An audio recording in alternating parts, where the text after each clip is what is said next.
not even going to read the key for you. I'm just going to talk to you. Depending on who you believe, you are either Mick Lynch, outgoing manager, head, honcho of the RMT or whatever we want to call it here. You were either the Grinch or a working class hero. Do you understand how you polarize opinions? Yeah, I understand that. And there's somebody ringing me up to give me their opinion. Somebody dared to tell you exactly what they think of you. But I get that. But when I go around London and all around the country, actually, and I do tour up and down from Scotland down to Cornwall, I get very little other than people shaking my hand saying, keep going. And some of those people saying, I don't always agree with you, business type people and general members of the public, they say, well, it's good to have somebody who's cut through a bit, who's putting an alternative to the consensus that we get these days, which is that nothing can be done about anything, that people can't campaign and organise. So I do get a lot of positive feedback. Of course you get... Well, you messed up my day. I was trying to get somewhere. I couldn't get there. You and your guys, you earn lots of money, you get loads of holiday. Yeah, but you must get some of that as well. Yeah, but not all our members get good money. Some of our members are on good money because they're in good union agreements. Some of our members are very lowly paid. We've got outsourced cleaners from a lot of minority groups in this town and in Birmingham and the other big cities where they're very, very exploited, and we stand up for all of them.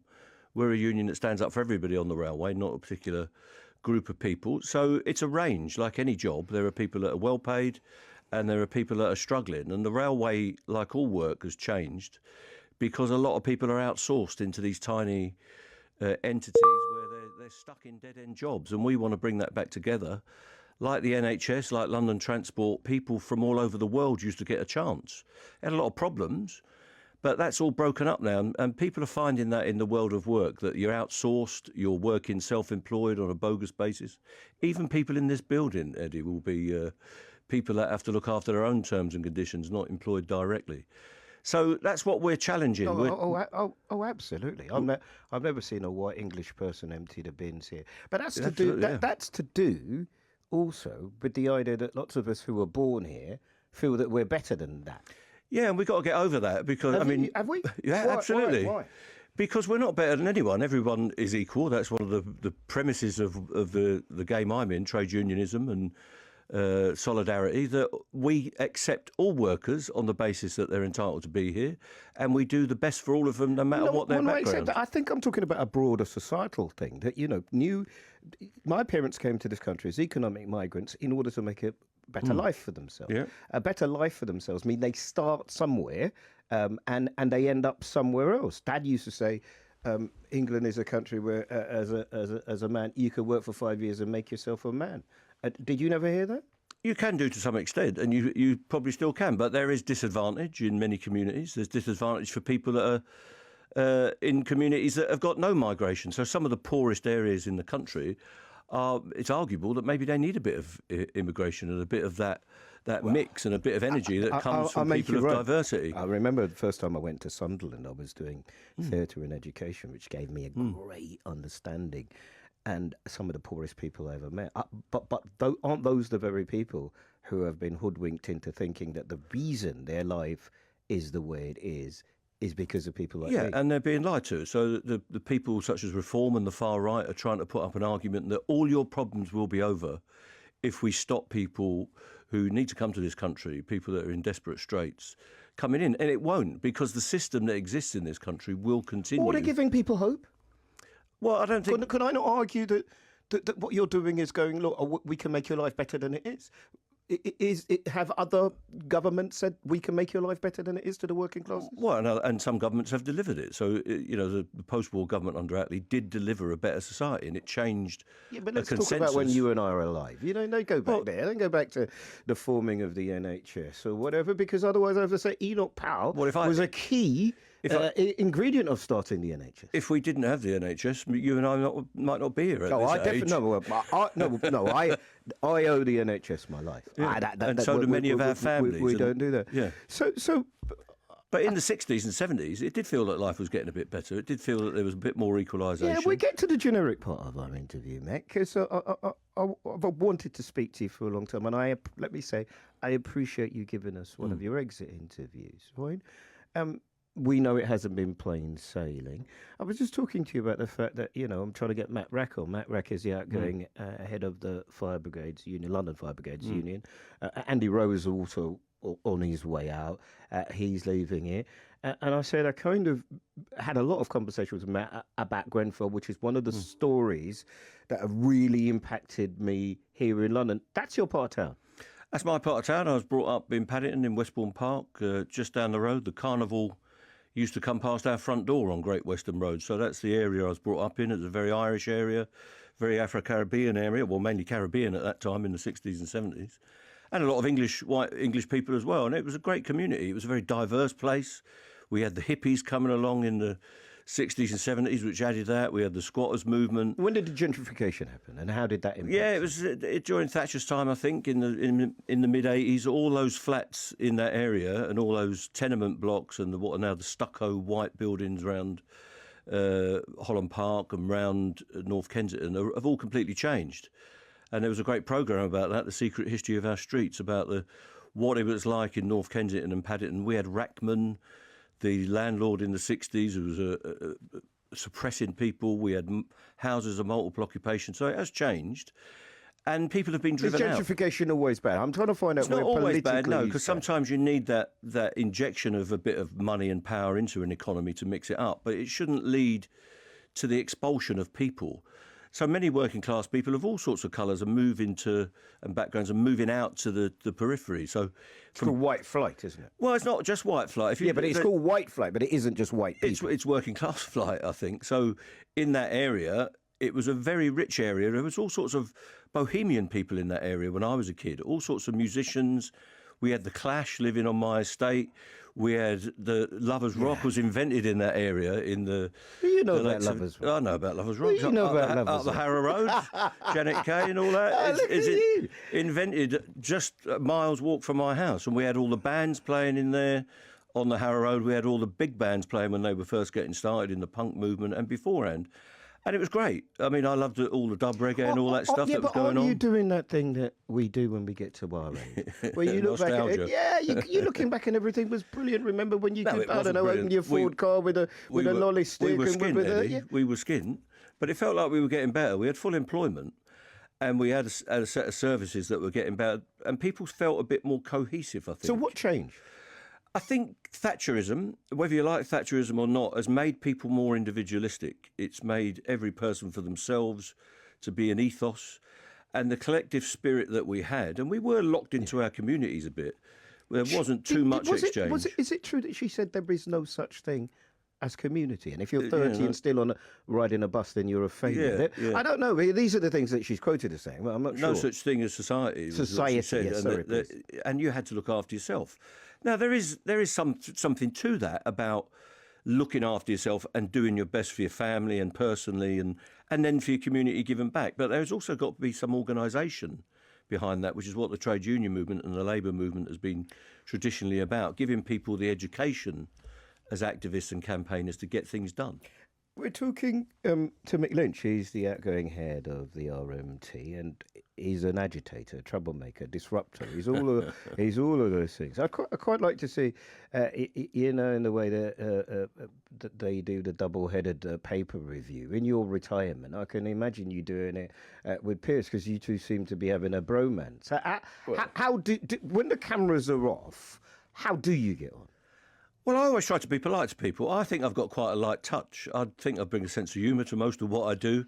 I don't want to be this... This is the biggest smile I've seen you have for a few years. Now, when I leave here, I'm going to read all over Twitter, you've given another one of them stupid interviews to your lefty-loving, sandal-wearing liberal mates. You didn't give him a hard time. I'm hardly one of those. I'm from a time before that.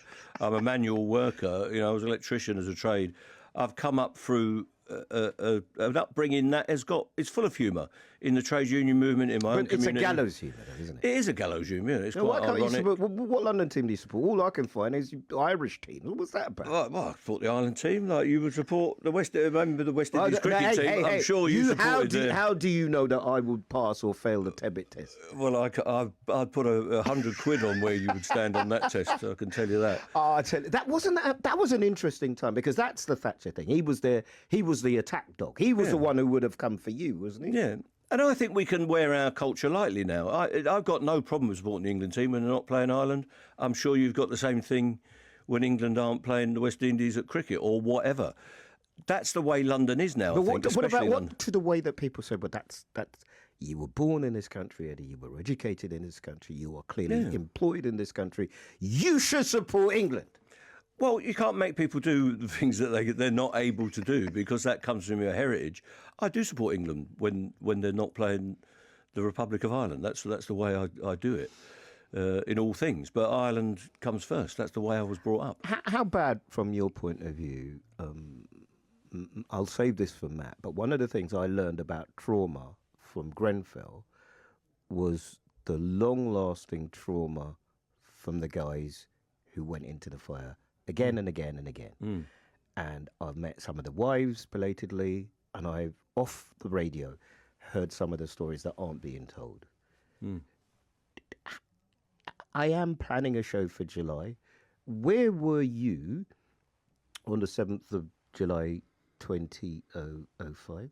Well, I was waking up for work on my job as on the railway, going into my shift, and heard the stuff on the radio, the horrible stories that we were getting coming through, and it was getting worse and worse as the news events come through. And yeah, it was shocking. I grew up in an estate like that, on the low-level housing, where we had the high level above us on the Warwick estate in Paddington. And I watched them clad those buildings to make them appear more genteel. And they compromised the safety standards that were put in the 60s by council architects and the original buildings. And I think it's a prescription of how they don't care about working class communities. So the council put it to an arm's length ownership company where people were being paid vast amounts of money to run that, and it stopped being a tenants' organisation. And this is what I think is wrong with the end of council housing. One, there's not enough provision of council housing to make our communities refreshed. And two, they're managed by housing associations that have turned in effectively to profit-making companies that are in the hands of developers. And I remember in the 60s and 70s when we were campaigning for the Notting Hill Housing Trust to end landlordism and put things in the hands of the community. Unfortunately, housing associations have been completely compromised in London. They've got bigger and bigger, haven't they? They've got bigger and bigger, and they're just developers' frontmen, really. Mick Lynch is the outgoing head of the RMT. I confused you because I do this thing and ask two questions at the same time. I asked you, and I'm glad you answered, about Grenfell. When we come back, I want to ask you about the only time in my life when I've heard the RMT talked about incredibly positively, where we saw your workers carrying people out of 7-7, as they call it. So, and I just want to know where you are, what you thought, and how it's come to be that for many people, being a part of a union has become a pejorative, and also what can be done to change it. We'll just ask a few more questions. Thank you very much for coming in. I appreciate it. First, let's find out what's happening on London's Road. I remember in my early days, before we go back to the question about the 7th of July, Bob Crow. Remember Bob? So I remember Bob very every well. now and again, he used to have some fights, me and Bob. And every now and again, I don't know where he lived, but I would meet him on the tube on the Central Line. Yeah, lived out in Woodford. Right. So I'd meet him at Leytonstone and would carry on arguing and fight. But brilliant, because now lots of people don't even want to come on. I know that we're supposed to be talking to you and not necessarily about society, but it's difficult for me not to, because Bob Crow was criticised for having a huge, relatively, like you, salary and living on a council estate. But if I do my London history, when I grew up on my council estate in Kingsmead, there were all sorts of people who lived on that council estate. And it feels to me, and I might be wrong, I'd just like to get your opinion on it, that if you put only one type of person on a council estate, then you're going to get exactly what we've got now. Well, exactly. That's what we had on the Warwick estate in Paddington. We had a whole range of people. They were working class people, but we had civil servants, taxi drivers with their black cabs, we had building workers, we had all sorts of educational workers, people from all sorts of background. What we had, though, was full employment. everyone could get a job. You could probably Is get that 2 jobs possible if now? you That's want. the second time you've said that today. Is that possible now? I think it is, because we have got a society where we're bringing people in. People complain about immigration, and then they complain that there's a shortage of labour. But what we've got is underpayment. The wages now are so low that people feel that the work is meaningless, and work has been made very precarious at this time. What we had in the past was job security, good conditions, and we've got to get back to that, where people get the full value of their work. Well, what about the people who say there are lots of people who want to go to work and can't go to work because people like you stop them from going to work? Well, we don't want to be on strike. Our members lose their money. We get a lot of ag, as you know, during strikes. But what we're standing up for is our terms and conditions, that we've got an agreement with the company, that we want to keep those terms and conditions. And during that national dispute that we had, which went on for 2.5 years, they were trying to take everything off us. They were trying to put us down to a level where we would have nothing. We would have no sick pay, we'd have no holiday pay and all the rest of it, no pension. And we've managed to defend that. So that's a bit of an achievement. For lots of my listeners, it felt a bit weird that you're giving increases to people, some of whom are on 50 and 60 grand, at the same time as taking away winter fuel allowance. Do you think it's an either or do you think it's a choice that ideologically? No, I don't think you can blame people for pursuing a pay rise and a pay deal. We didn't get a pay rise for 3 years during that period. We didn't, like a lot of people, didn't get a pay rise during COVID. Many of our members are on 20, 25 grand, 30,000. They're not on these 50, 60,000 salaries. The vast majority of railway workers aren't on that. And many of them are on near the minimum wage. So we've got a campaign to keep wages up. Having decent wages is not connected to putting pensioners into poverty. While this country is as rich as it's ever been, Eddie, and there are more billionaires than we've ever had, and there are some very wealthy people. It's about the distribution of wealth, not about the creation of it. There's plenty of wealth being created through workers' efforts every day of the week. How much did you fight that? Because as I remember doing a drive time show, a big part of what Boris wanted to do is he wanted, more money for Transport for London, driverless trains, governments were coming in with it, and we haven't really had it in the way that I thought we were going to have it. Well, driverless trains are not a feasible possibility in the next 30 years. The infrastructure of London Transport and the mainline railway is a Victorian infrastructure in many areas. It's not the investment that they would need to put in, billions of pounds for driverless trains, simply isn't there. So we're going to have drivers and operators on trains for the very long foreseeable future, and they've got to be paid properly. Yeah. It's a very responsible job. And on that, let's get to 7th of July, because I want to get something from you, because I know it was a huge moment in my life, in London's life, in the radio station's life. The 7th of July 2005, which is the only time that I've ever seen in the newspapers, so many of which were ring, the heroes that worked on the Underground, the people who did amazing things to help when we absolutely did not know what was happening. Where were you then? Well, I was at work on the railway. I was working on Eurostar as an engineer, fixing those trains. Is that after they'd removed the blacklist from you? That was after, yeah. I came on the railway because I was blacklisted in construction for trade union activity, and we took that to court and resolved some of that, but we still got the spy cops and all sorts of stuff about the state doing towards activists of all sorts of stripes. So I was on the railway and we paid our part, but there's been many occasions where there's been terrorist attacks on the railway. In the 70s, there was a train driver, one of our members, shot dead at West Ham Station. An Afro-Caribbean guy was shot dead by the IRA during a bombing campaign by them. And our members have to react to that. They were out during COVID, and they offer the service night and day. They're out in the snow in all parts of Britain fixing the railway, and I'm very proud of what they do. It's not the best paid job. Most of our members are on very ordinary wages, like many other people, but they have got a commitment to the service that we provide. Like many people have got a sense of service and public duty. And I'm proud of what they do every single day of the year. We operate the railway and the bus services and the ferries in our union. And the way they respond during crisis, whether it's just normal disruption, and we're going to get storms tomorrow right across the country, our members will be out putting up the overhead line all over the country in the snow and the rain and whatever. And they do that because they want to give back to the country, but they want to get paid properly. Same as ambulance drivers and nurses and doctors and people sweeping the streets. Everybody wants to get properly, but nobody seems to know at the minute what properly is.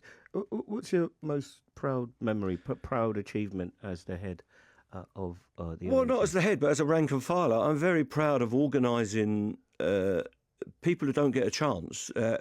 Migrant workers at Eurostar were exploited. cleaners, subcontractors, catering staff that don't work directly for the company, bringing those people from all over the world into our union. So not outsourcing it anymore. They were outsourced. They still are, many of them, but bringing them into union organisation has helped you. Taking them into action and getting them to win pay rises, self-organisation by ethnic minority people. That's what we seek to achieve in the areas where that's needed, and incorporating them into the union. We don't want it to just be a club of people like me who look like me. I'm very aware that the image of a trade unionist is a sort of and the sound. London skinhead. Don't do the image. Yeah, and you sound like the sound is very, very non-diverse to some extent. But we've got to change that. And if we can achieve that in the union movement, it will reflect the membership we've got. Finally, you're going to be a telly star. Clearly, you're not.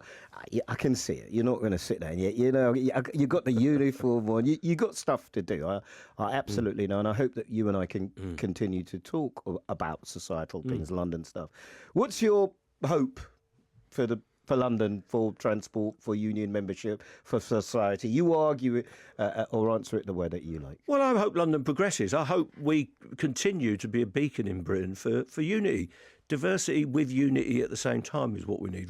Mutual respect, but then coming together in solidarity like we did in 7/7, like we've done over Grenfell, where the support for the people who were victims of that was very profound. So if London can be a beacon in terms of transport, I hope we have a progressive transport system that's safe and economical to keep the capital going, then we can be a beacon for the rest of the country. A lot of people set London against the rest of the country. And I think we should be an example for what we do with our diversity, cultural diversity and ethnic diversity, religious diversity, whatever it is, but also solidarity and unity at the same time. Listen, thanks for coming on. I really, really do appreciate whatever it is that you go on to do. I'm pretty sure it will be in the media, and I look forward to debating with you in the future. Thank you for coming in. Thank you, Eddie. This is BBC Radio London.